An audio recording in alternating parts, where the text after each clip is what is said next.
incredible stories in this country. I'm just the vessel to pass that voice, and it's such an important voice, and it's been dormant for so long, and so for me, I guess that's what drives me. And people have these views and opinions of what Aboriginal art and culture should be.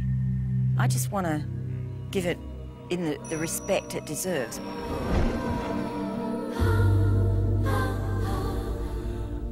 I'm a Bundjalung woman first and foremost. I'm from the Widjabul and Gidabul clan groups of northern New South Wales, southeast Queensland.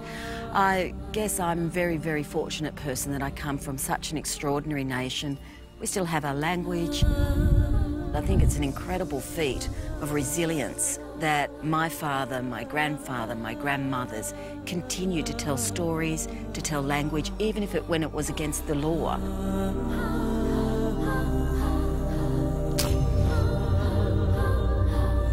Back in 1995, I was appointed by SOCOG to do the first of the 4 Olympic Arts Festivals in the lead-up to the Olympics, which was the Festival of the Dreaming. The next 4 years of working on the Olympic Arts Festival was just incredible. And then, of course, Rick Birch approached me to be one of the creative directors for the opening ceremony.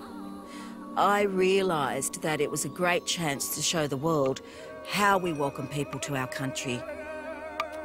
It made me realise that Australians were wanting to know us. And I think for many of our artists, there was a bit of a momentum that began after the Olympics. And that's where I wanted to get things, so people would see our art is just as relevant to any other type of art. And the fact that we live it, we breathe it, we dream it, it is part of our holistic nature. It can't be separated. I was very fortunate to work on a number of big events and had the opportunity of starting a festival, the Dreaming Festival, 15, 16 years ago, and then moved it to Queensland. We could show people the amazing talent we had, sitting one-on-one with us, having a glass of red, sitting around a fire and just having a good yarn. So I guess that's a passion for me, the dreaming and setting up other festivals and doing those events is an opportunity to maintain what our ancestors gave us thousands of years ago. Somewhere over the rainbow, way up high in the trees that you did to oh why, getting high. Well, as creative director for Sydney New Year's Eve, what an amazing position to have. Every year people gather around the harbour to see these fireworks to bring in the new year. Now this has been a tradition going for 14 years with Sydney New Year's Eve, and that's what it's become. It's our annual ritual. It's just a great time to just forget about everything for a moment and to just celebrate, bring in this new year and reflect on what's happened and move forward. My mother really developed us as women. She really taught us about outclassing people and being really strong about who we were and never being ashamed of who we were. Being a twin, you're really close, you know, you don't realise how close because you fight like cat and dog, but when you're separated, you realise just how much that person is part of you. Nothing can replace losing a sister, but I think being a twin, it's sort of like you lose part of yourself.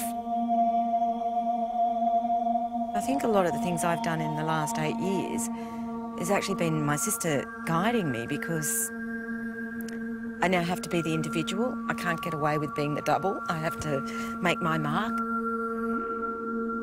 I'm going to make sure for the coming children of my children that this life is so much better.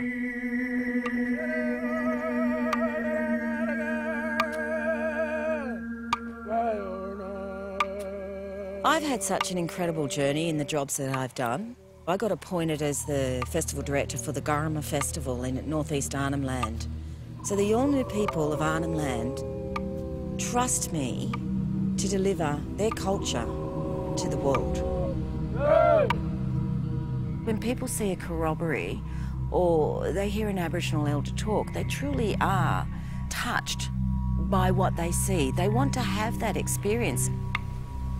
The reason I want to do a show like Body Marks is if you come as an audience member, you too can be involved in this corroboree and celebrate this country with us and honour the water or honour the song cycle that we're singing. Everything you do has a meaning to our mother.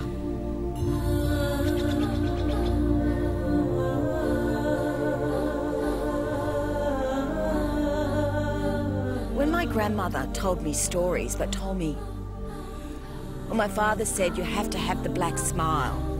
You're crying and it's killing you inside, but you have to show your pearly whites because you can't let people see that it's crushing you. You have to get above that. You have to climb that mountain.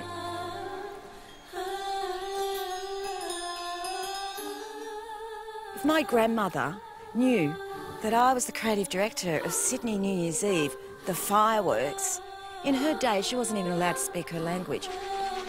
How far we've come. How lucky am I that we can do this? I don't think people realise just how important that apology and how far we've really come. A lot of people go, we haven't, but we've just got to keep looking at the positives.